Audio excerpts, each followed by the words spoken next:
I think one of my favorite things is the fact that all the water characters are very emotional, where they're kind of, wear their emotions on their sleeve. So was that quite a cathartic experience for you in the voice booth to have all these kind of crying scenes? What was that Can you like? imagine? Like, yes, it was the best. It was just like, oh, you just get to let it out. Obviously, some of it was a comic effect, but just playing a character like this, you do avail yourself to just being open, and even in life, you're just more open, and that's one of the wonderful gifts of doing this movie, just being more open and more open and more open, more available to stimuli, to people around you, and it can be a little exhausting, but it does make for a fuller life.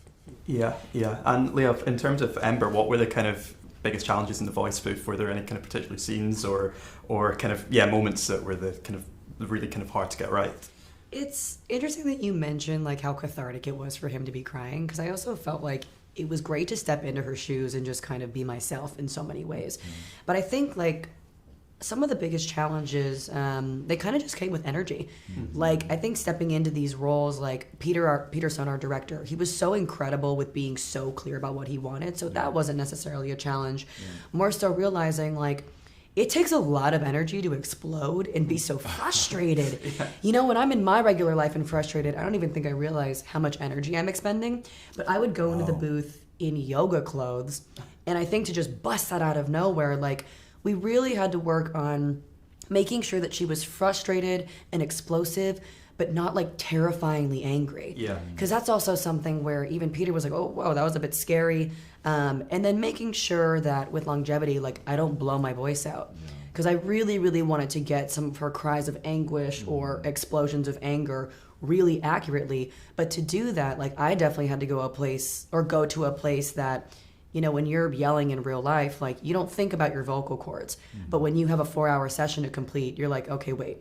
How do I do this like sustainably for myself? But yeah, even though it was taxing, like I enjoyed it. Like I'm up for the challenge, and I really loved it. Yeah. Does it make it more challenging if you're kind of not in the voice booth at the same time in terms of kind of the characters playing off each other, or are you just kind of given so much direction that it doesn't really matter that you're not? I don't know the difference because I haven't experienced it any other way, but Pete was such a wonderful director, and the script was so engaging and exciting to be a part of that it just felt like, oh, we're just going to figure this out and tinker here, tinker there, tinker here, and we did tons of takes.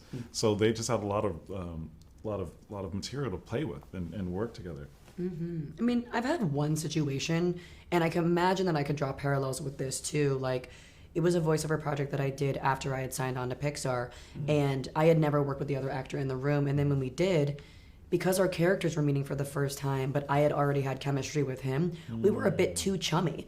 So I almost wonder, like, Mamoudou and I also have, like, regular chemistry, like, outside of the booth, but I wonder what it would have been like if we were riffing off of each other and even maybe knowing each other a little too well while we were doing it while these characters are meeting for the first time. I don't know. Oh, I don't think so. Probably not. Just me going down Figure it out. a thought hole. Have you guys talked at all about what you think might happen to the characters after the film? Like what kind of their journey is going to be, after the events that we see in the film? I've been thinking about that steam baby that Pete's son drew the other day. It was really cute. We were at a screening and we did a panel, and one kid was like, "What happens next?" And Peter literally. No, it's okay. That's okay. Yeah. Peter literally drew what would happen if Ember and Wade were to get married, and he drew this adorable steam baby on some random fan's paper. I was like, that's so cool. A never before seen character for possibilities, but we haven't really talked about it. Signed by Pete. I was like, yes. I want that. I was like, can I have that? Yeah. And, the Forbidden Love story has kind of created so many kind of great works of fiction over the years. Yeah. What do you think it is about, in this case, kind of the fire and water, these elements that make it such a good metaphor for the kind of forbidden love? Well, it's one of those basic things where it's like, oh, these things won't work well together, and we all understand like being attracted to something or being wanting to be close to something that might be dangerous for you, or just not understanding something and wanting to understand it just because you're young and like you want to explore it a little bit.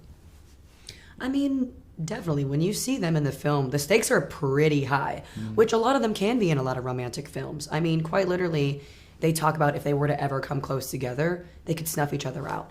And the fact that these characters, I think what makes this unique is like these characters, despite Ember kind of being afraid, both take that step of courage to be like, well, let's try something different. Yeah. And throughout all of this too, no matter how different they are, it comes down to the fact that they met in the middle with their hearts and what they were after and the kind of people that they were as well.